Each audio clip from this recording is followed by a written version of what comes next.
Greetings. Back again, talking about the cost of traveling.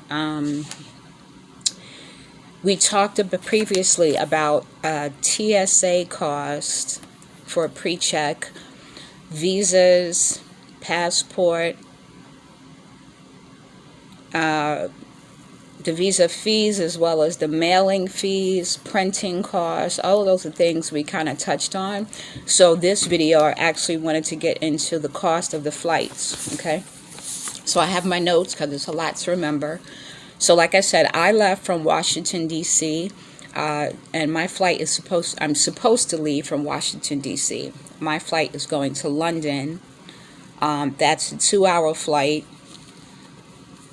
which doesn't seem right. I don't think that's right. I think it's a 2-hour layover. 2-hour layover. Then from London, it goes to Accra.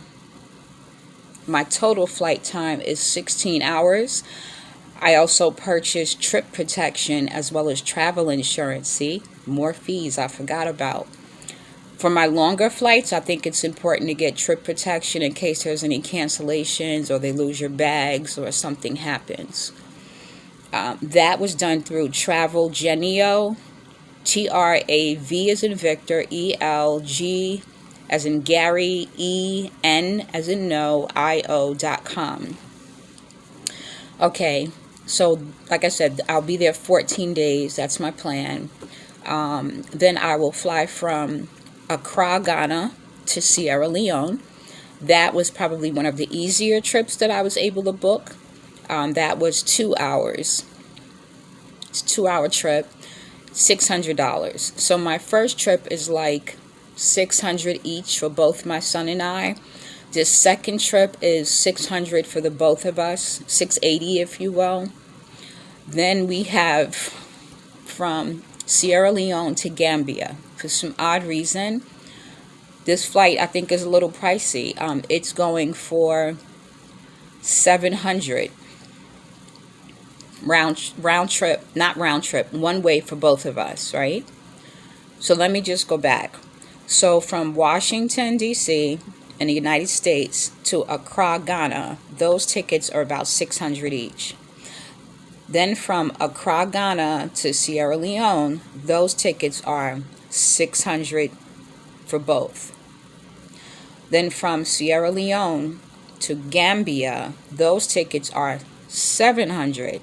Mind you, it came to like $600, but I did, with reserving your seats, paying for insurance and travel protection, that's where you get the extra fees.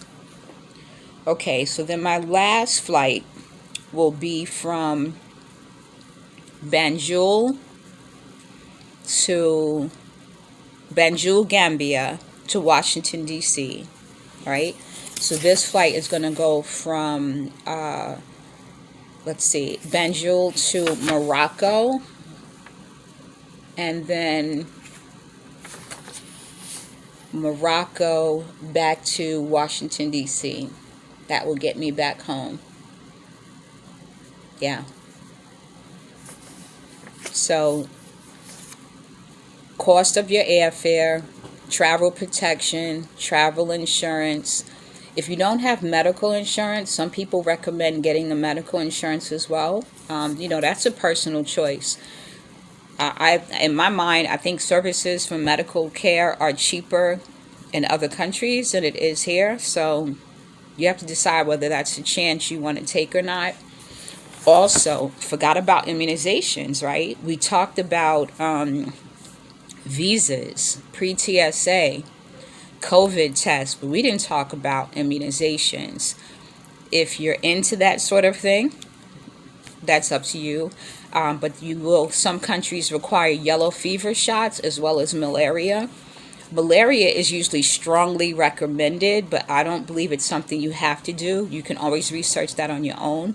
The yellow fever shot is required, so some doctors won't be willing to give you a waiver.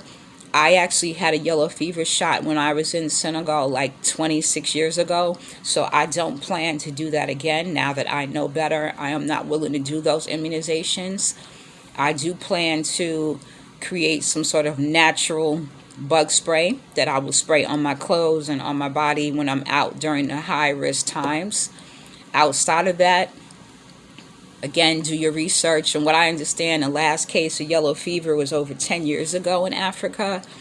And maybe it depends on what part of Africa you go to, but I don't have it on my mind that I'm going home to get sick. I believe there will be some herbs or something over the counter that I can utilize to deal with any ailments that I may come across.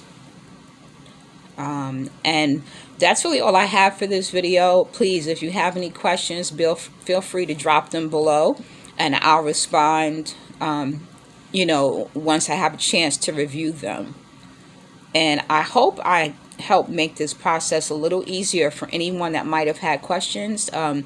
With all the people I subscribe to, I have not seen each and every little detail addressed like this all at once. It's usually either broken into pieces, or I've gathered my information from multiple people.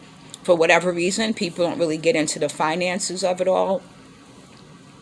I am not a rich person. I'm doing okay. I'm a mom that takes care of her teenage son. His father is in his life, but financially, I do what I need to do for my household. So for any moms or single dads or, working folks, then and like I said, I am not working at this time. So these finances add up when you're trying to maintain a budget. Luckily, I have other little side businesses that I do that keep my income flowing. So I am not really greatly affected by anything right now. I'm sure after this trip I will be. However, I felt like this was a sacrifice that I needed to make at this time before I decide to make a final move in June of 21. So please, again, if you have any questions, drop them below. I'll be sure to get back with you. Stay on course. Stay positive. Blessings.